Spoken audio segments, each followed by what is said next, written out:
Yes, hello. Magandang gabi po sa inyong lahat. Magandang gabi Pilipinas at magandang gabi sa buong mundo sa pamagitan ng Live FB. Ayan, welcome po sa programang Usapang Kaharian. Ayan, yung Usapang Kaharian, ito po yung Tagalog version ng Kingdom Talk. Ayan po magsasawa. Ayan, so sa gabing ito, before po natin tawagan yung ating guest, I think introduce po muna natin siya. Okay?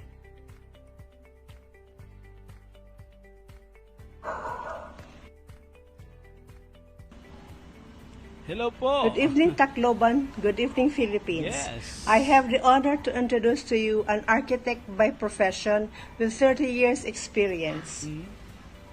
He is the president of Jade Lilina Designs, the president of Hyro Arena Mineral Resources Philippines, and the president of Rulers for Christ's Kingdom, Yes. Rocknet International. He is an ambassador of the Kingdom of God. He is married to the beautiful Charlene B. Lilina. Children are Jaira, Shamil, registered medtech, third year proper medicine, Yes. and John Carlitos, an architect. China, Janine, a future pilot. He is also a singer, a songwriter, an author, a trainer, mentor, a businessman, king's servant. Ladies and gentlemen, architect Orencio Jade P. Lelina. Yes, thank you very much, Mama Smin. Maraming salamat po sa pag-introduce sa ating bisita sa gabing ito. At ngayon po siya po ay ating tawagan. Ayan. So, ayan. Hallelujah. Sige lang po. Malayo pa ang alas 12 ng gabi. Ano ba naman yan? Hallelujah. Okay po, sige po. Magandang gabi po sa inyo. Yes, magandang gabi rin po sa inyo. Ayan. So ako po'y natutuwa at muli po kitang napakinggan sa programang ito dahil alam ko po marami kang ibibigay, maraming mga kapahayagan na magbubukas ng kaunawaan sa napakarami nating mga kababayan na nagugulumihanan yung iba na bakit ito yung lagi nating tinatalakay sa programa o kahit siguro sa mga conference, bakit kingdom, bakit ganito. So I think it's maganda po. We will start to the basic upang sa ganun ay magkaroon po ng kaalaman ang napakarami nating mga kababayan patungkol sa mensahe patungkol sa totoong mensahe na binigay ng Panginoon nung siya pumunta rito. Bakit nga ba tinatawag nating totoong mensahe? Yun. Hello? Yes. Hindi ba totoong mensahe yung kaligtasan? Hindi ba totoong mensahe ang pananangin? Hindi ba totoong mensahe yung patungkol sa langit? Hindi ba totoong mensahe yung mga subjects na pinag-uusapan simula pa noon? Ako po ay isang mananampalataya. Magmula po na ako po ay 17 taon gulang. At ako po ay mahigit 30 taon nang nananampalataya sa Diyos. Wow. At magmula ko ng panahon yon hanggang kasalukuyan, hindi ko naranasang mag-backslide. Wow. At wala akong planong mag-backslide. Yes. Sa likod ng mga matitinding pagsubok, mga hindi mo maintindihan na mga pamamaraan at mga bagay na hindi mo inaasahang mangyayari, patuloy akong nagsiyasat, patuloy akong naghanap, patuloy akong hindi tumigil dahil alam ko merong hinahanap ang aking kaluluwa.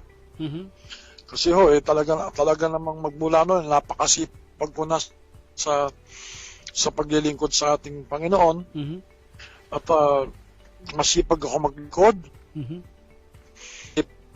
Po ako, mapagmahal ako, matulungin ako.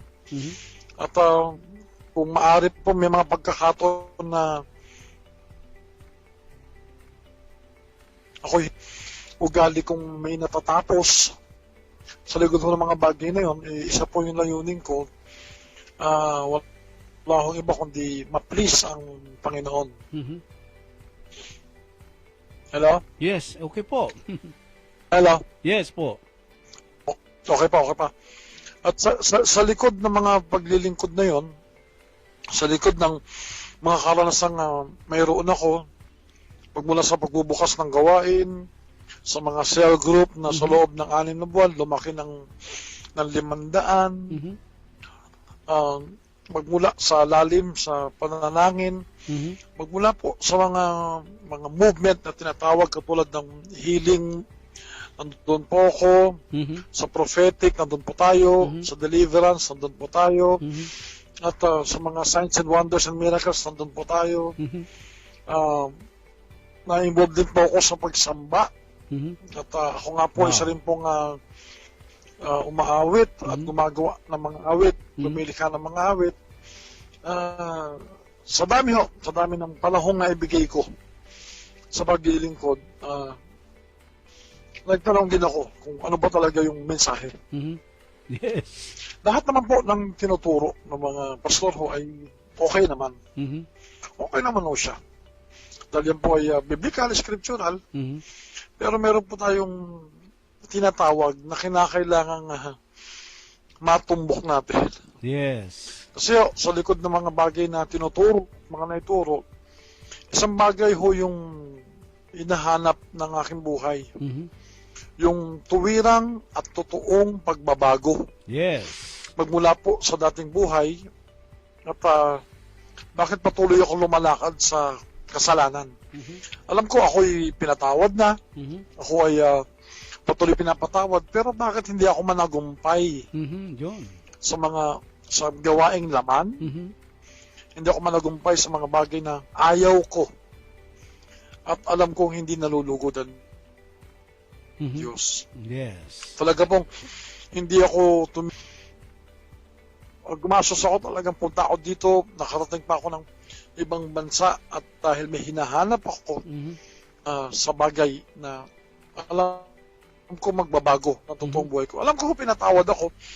Alam ko na ako'y inunawa ng Diyos, namatay ang Panginoon sa akin. Mhm. Pero yun ang resulta ng buhay na ibinigay niya, hindi ko makita sa buhay ko. Wow. Yes. Kaya patuloy akong walang kasiguruhan, wala akong kasiguruhan talaga Mhm. sa kaligtasan na meron ako. Mhm. Kaya madalas, ang sinasabi nila natin, bahala na ang Diyos dyan, basta tayo naniniwalang ganito sa likod ng kasalanan. So yun po. Kaya napakabigat ko na ano ba talaga ang mensahe. Mhm. Kaya nga, tulad ngayon, ang mensahe na tinuturo ay yung mga resulta, yung paglago, pagyaman, Mhm. yan po yung mga patotoo na meron ng mga tao ngayon. Mhm. Yan yung sinasabi na ng resulta na sinasamahan sila ng Diyos. Mhm. Kung ang pagsama po ng Diyos ay nakabase po sa paglago ng gawain, Mhm. abay napakarami pong reliyon dyan na lumalaki din. Mhm. Mhm. At kung ang resulta ko ng pagsama ng Diyos sa buhay mo ay ang pagyaman o pagkakaroon ng pananalapi at mga sasakyan, abay napakarami pong hindi mananampalataya na yumayabong ang buhay Mhm. at talaga namang ang dami sasakyan. Mhm. Kumbaga ho ba, ang lahat po ng mga kaisipan natin patungkol sa pagsama ng Diyos ay nakabase sa kaisipang panlupa. Mm. Ang naintindihan ko ho, ang mga bagay po na patungkol sa Diyos ay hindi po nauunawaan ng lupang pag-iisip. Mhm. Mhm. Hello? Yes. Hello? Okay ba? Okay pa Yes, ako? okay po.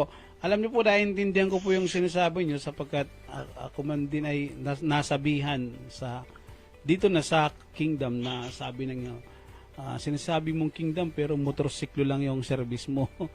sabi ko naman, Yeah, hindi naman kasi naitanong ko rin sa Panginoon, ay doon ko na-discover, hindi mo, although alam kong kailangan natin yan, pero hindi yan ang qualification ng Diyos para makagawa siya ng malalaking bagay sa ating buhay.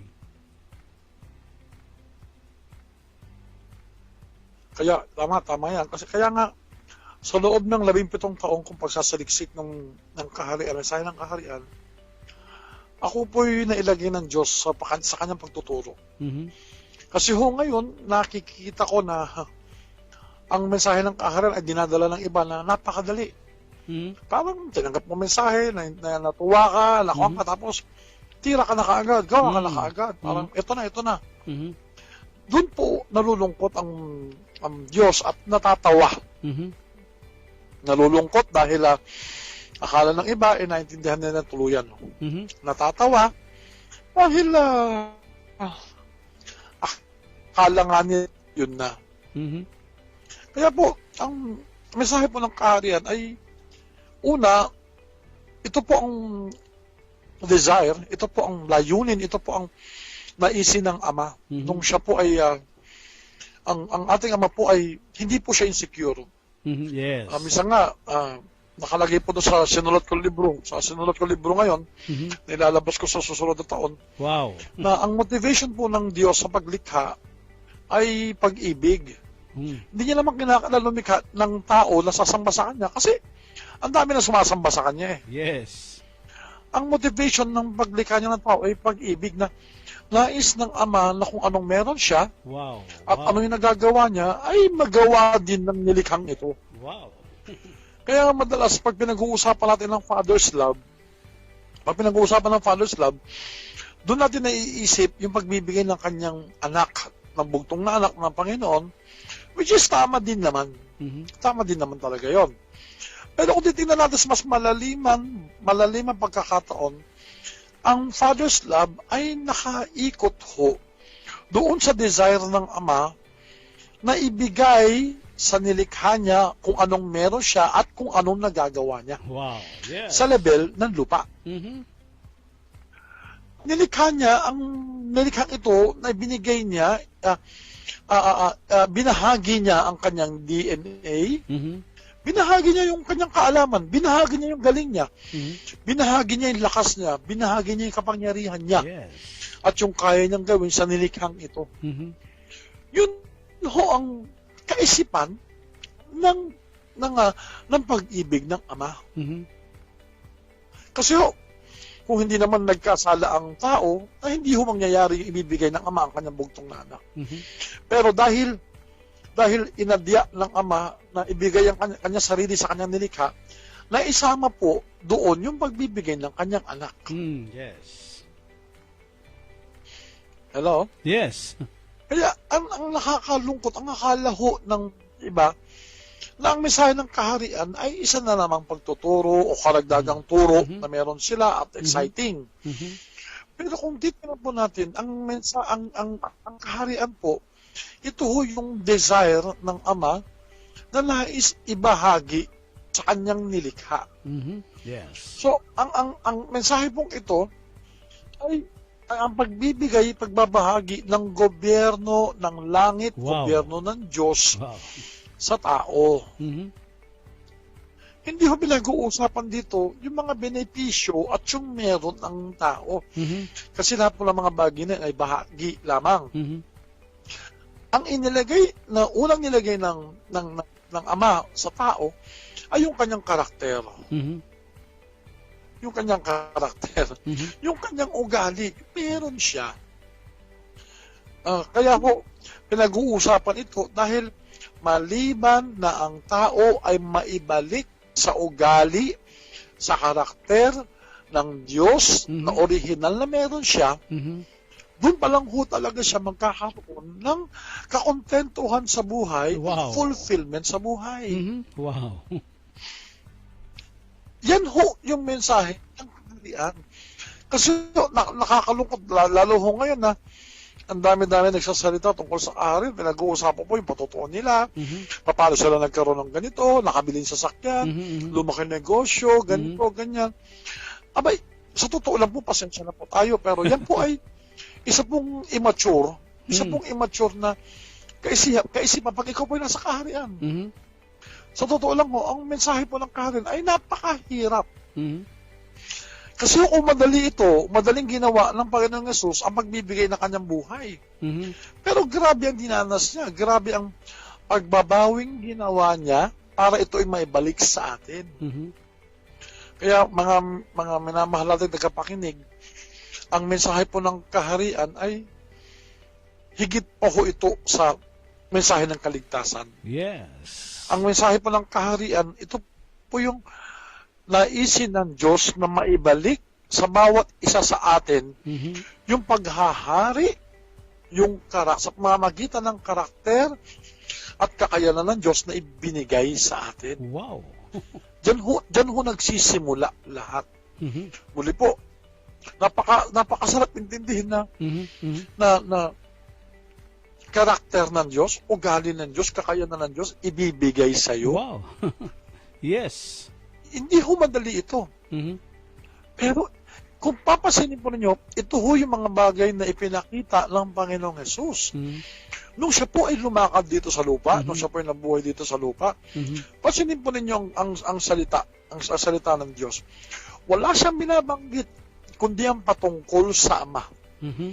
Sinasabi niya, pag nakita niyo ako, mukha niyo na nakita ang Ama. Mhm. Ang lahat ng mga sinasabi ko sa inyo, hindi galing sa akin, Mhm. kundi ito'y galing sa Apo nagdala sa akin. Mhm. Nalulugod ang Ama na ibigay sa inyong kaharian. Mhm. Yamang ibigay ng Ama ang kaharian sa akin, ito rin binibigay ko sa inyo. Mhm. Yes. At kung ano nakikita ko sa Ama, yun ang ginagawa ko sa inyo. Mhm. Kung ano naririnig ko sa Ama, yun ang sinasabi ko sa inyo. Yes. Kaya po, pasinin ninyo, ang buhay po ng Panginoon Hesus ay nakaturo parati sa Ama. Yes. Pero maraming malalampalataya ngayon, kahit na po nasa kaharian, ang kanilang pagtuon po ay nandoon pa rin sa anak. Mm. Wow. Hello? Yes. Marami ho ngayon nakatuon pa rin sa anak sa Panginoon Hesus. Yun po ba ay mali? Actually ho, medyo ho nadulas. Mhm. Kasi ho, ang trabaho po ng Panginoong Hesukristo ay ma-reconnect muli tayo. Yes. Ma-reconnect muli tayo sa pabor ng langit, sa pabor ng Ama sa atin. Mhm. Reconnection pa lang po yun. Yes. Pero marami hong hindi na nakaalis doon, lalo po yung mga mananampalataya. Mhm. At marami rin po mga nasa kaharian, hindi na rin po nakaalis doon. Mhm. Hindi nila naintindihan na sa loob ng kaharian, narito po ang banal na espiritu, Mhm. na ang trabaho ng banal na espiritu ay i-retrain tayo. Mm, yes. Tayo po ay muling sanayin, Mhm. muling turuan, muling hubugin Mhm. sa ugali ng langit dito sa lupa. Mhm. Yun ho, kaya nga ho, ang sinasabi ko, iba ho ang, tandaan mo natin na ang Diyos ay iisa. Mhm.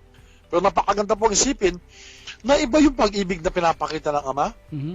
iba yung pag-ibig na pinapakita ng Panginoong Hesus, Mhm. iba yung pag-ibig na pinapakita ng Banal na Espiritu. Mhm.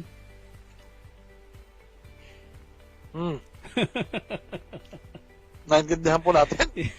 Kasi alam lang po natin pag-ibig, yung pong agape, pileo, eros, yun lang po siya. Mhm. Pero kung titignan po natin, sa malaliman pong aspeto ho, ng mga sikreto ng kaharian, may pagbabahabahagi po ito. Hindi po sila naghihiwa-hiwalay, pero pinag-uusapan po dito yung pong assignment. Mhm. May assignment ang pag-ibig ng Ama. Mhm. Ano po yon?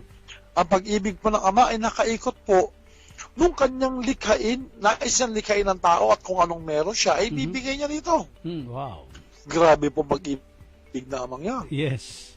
Ang pag-ibig po ng Panginoong Hesus ay yung nawala, yung binigay ng Ama, ay kanyang binigay niya kanyang sarili para mabawi ito Mhm. at muling ibalik ang tao sa desire ng Ama. Mhm.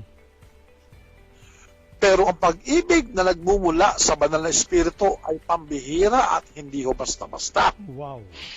Sa pag-ibig pong ito, hindi ka pwedeng sumasamba sa Diyos na meron kang negatibong kaisipan.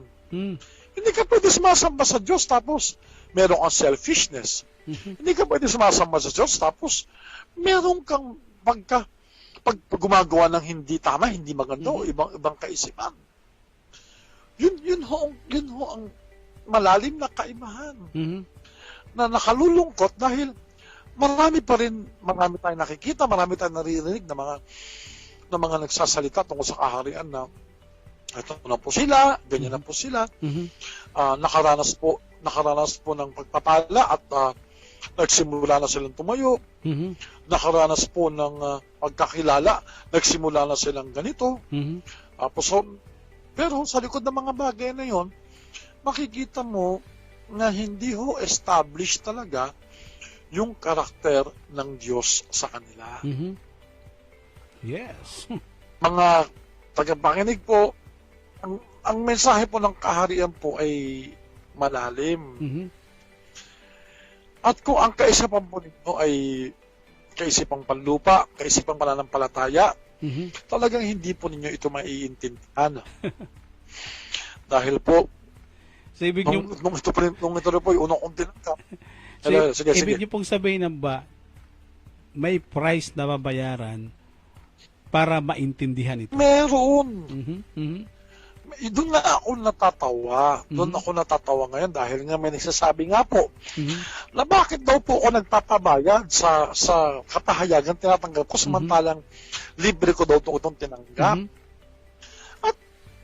Una po, ito po kasi mga libre-libre, ito po yung mga religious spirit, ito po ay poverty spirit.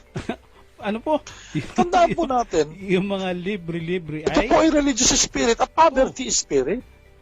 Yung mga mahilig sa libre, yung mga may kaisipang libre. Alam niyo po ba, Tandaan po ninyo, no? nung ako po ay nasa religious pa, ganyan po talaga yun. Pero ngayon, hindi ako makapaniwala na talagang pinalaya ko ng Diyos sa ganyang klase ng mentalidad. Yun na nga. Kasi nga, nagsimula yan sa kaisipan na ang kaligtasan ay libre. Mhm. Mhm. Maganda to. Una, sabi sa Epeso, Kabanatang 2, talatang 9, for by grace you have been saved through faith, Mhm. and not of yourself. It is a gift of God, Mhm. not of force, so that no one should boast. Mhm.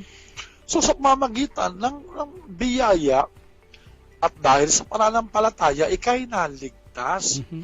Ito ay regalo ng Diyos. Mhm. Una po, ang problema kasi, pag sinabi kasi nating regalo, ito po ay libre. Libre mo tinanggap, pero yung naghanda ng regalo Nagbayad. ay nag-isip, naghanda, Yes. at nagbayad para sa bibigyan niya. Mhm. Mhm. Hindi naman po siya basta pumunot lamang na kung anong napupunta para ibigay sa'yo, Pastor. Kundi, kung may bibigyan man ako sa'yo, iisipin ko, sino ba itong si Ariel? Mhm. Ano bang pwede ko ibahagi sa kanya na alam kong matutuwa siya, Mhm. mamamangha siya? Mhm. At talagang nanaisin ko na gawin ito para pag nakita niya, alam kong hindi siya, ang kanyang kaisipan ay talaga mamamangha sa tatanggapin niya. Mhm. Libre naman tinanggap, pero yung nagbigay, hindi niya ito libreng ginawa. Mhm. Sabi nga, it has been prepared for a price. Yes. Ang nakatatawa ho, yung mga tumatanggap, puro libre ang kaisipan. Kaya nga kahit si David, sabi niya, hindi ako magbibigay ng mga bagay sa Yes. Diyos na hindi ko pinaghirapan, na that costs me nothing. Yes. Yan po yung isang bagay na nakaisipan ng demonyo, Mhm. na nilalagay tayo sa ganon. Mhm. Kaya tuwing ginagawa natin libre ang isang bagay, hindi talaga natin natutulungan yung mga taong mga nakikinig sa atin. Kasi Hindi ho masama maglibre. umaasa na lang. Ako po ay nag-i-invest, ako po ay naglilibre. Pero kung parating ganun buong kaisipan mo, aba, ang nangyayari, sige, libre ang gawain ito. Bakit? Para may makinig sa'yo. Mhm. Kasi kung may bayad, walang makikinig sa'yo. Mhm. Mhm. Tandaan po natin, ang mensahe po ng kaharian ay hindi po ito para po doon sa mga may poverty mentality. Mhm. Ang mensahe po ng kaharian, sabi nga po ng Bible, hindi po ito binibigay sa mga baboy. Oh, Yung perlas, hindi binibigay sa mga baboy. yun, no? Dahil yung baboy, ang gagawin niya doon ay kanyang tatapakan lang at Mhm, tutumihan. Ang mensahe po ng kaharian, ito po ay tinatanggap ng mga tumanggap ng kapahayagan at may malalim na pagkauhaw Wow. sa mensahe at layunin ng Diyos. Mhm. Kaya hindi po ako nagtataka, bakit marami na akong naturuan, marami na nakinig sa akin, tuwang-tuwa sila, Mhm. pero pagkadakay, sila'y napagpala, sila'y na-promote, sila'y nga ganito, bigla na lang silang mawawala at akala nila, okay na yon, ganun na yon, tapos na yon. Mhm. Yun ho, nakalulungkot talaga. Kaya, ang gift po, meron lang po, kanina lang po, pinos ko yung tungkol dyan sa gift sa sa faith. Mhm. Sa gift po, hindi po ito libre, ay pinaghirapan. Mhm. Ito po ay pinaghandaan. Mhm. Handaan po natin. Pag sinabi pong faith, yung pong faith po, hindi po ito yung religious declaration ng paniniwala mo. Yes, yes. Kundi ang pananampalataya po, ang faith po, ito po yung established declaration ng Diyos para sa buhay mo. Mhm. Magmula po do sa disenyo, sa deklarasyon ng Diyos sa buhay mo, yun ang gagamitin mo para palabasin sa buhay mo at maganap ito sa assignment mo. Yes. Malalim ba o ano ba? Naintindihan mo? Hindi naintindihan. Kasi nakalulungkot talaga na may kasabi nga sa akin ng ganon. Mhm. Ba't daw ako nagpapabayad? Sabi ko, hindi ako nagpapabayad. Actually, tuwing meron pong mga gawain ganyan, ito po ang bayad. At actually, kung magkano yung collection, doble po ho yung aking inilalabas. Mhm. Doble pa ho. Mhm. Akala nila, I mean, it's so incredible talaga. Na naaawa na lang po ako doon sa mga may kaisipang ganon. Mhm. Na ako po hindi ako namimili ng mga makikinig sa akin. Mhm. Actually, ang Ako po ay naghihintay. Yes. Tingnan niyo po, kahit ang mundo, nakapag-create sila ng demand, na kapag lumapit ka sa kanila, you will pay for it. Because, Yes. kaya, tingnan mo ang mundo, kahit mahal, at kung minsan nga, minsan sa aking work, nagbibinta sila ng product at ang produkto nila nakakasira sa kalusugan, pero ang tao bumibili pa rin. Yun na nga. Mhm. Yun na nga. Yun ang point doon. Mhm. Parang naalala ko doon sa aming lugar, sa Isabela. Mhm. Merong tinitindang pansit doon. Sabi nila, mura yung pansit. Sabi ko, magkano? Sabi nila, 6 pesos daw. Kumusta yung lasa? Sabi nila, lasang 6 pesos. Lasang 6 pesos. I mean, kasi nga, dapat bigyan natin ng parangal at pagpapahalagan yung mensahe. Mhm. Yung mensahe, hindi ito cartoons, Mhm. hindi ito nakatutuwa. Alam niyo kung Yes. ipakikita ko sa inyo ang mensahe, Para sa mga dugong bughaw. napakahirap sumunod sa hari. Mhm. Mhm. Napakahirap sumunod sa hari. Sinabi na ni Pablo yan. Mhm. Sabi ni Pablo, excuse me, I will go through so much tribulation to enter the kingdom of heaven. Mhm. Wow. So, may tribulation. Mhm. Yung tribulation hindi siya darating pagdating ng Antikristo. Ngayon pa lang, meron ng tribulation. Mhm. Ang gusto ng mga mananampalataya at yung mga ibang nasa kaharian, yung sitting pretty na lang sila. Mhm. At ano pa, ang Hallelujah. nakakalungkot pa, amba, yung pamilya Dizon. Susunduin pa. Para lang mag-attend. Pambihira. Hallelujah. Kaya, hindi na nakapagtataka. Kaya minsan, Bakit ganito ang mensahe ng kaharian? Iniisip ko pag ganito, susunduin pa. Anong klasing kultura ang malilikha nito sa kaisipan ng mga taong ito na susunduin? Tama. Kasi, isipin mo, nanampalataya ka, tapos aalagaan mo, ganito, pag may nangyari, sa'yo susumbat lahat. Teka, pag humarap ka sa Diyos, hindi naman ako kasama eh. Yes. Diba? Tama. Kaya, ngayon kung intindihan po natin mga kapatid, ang mensahe po ng kaharian ay patungkol po doon po sa karakter ng Diyos. Kaya nga sinasabi ng Panginoon madalas that you may be one as the Father and I are one. If the world will see that you will be one, the world will see a blessing. Makikita lang kakaiba. Sabi ng, you will be one, makikita ng mga tao mga buhay sa'yo pag nakita nila yung buhay ng Ama na nasa sa'yo.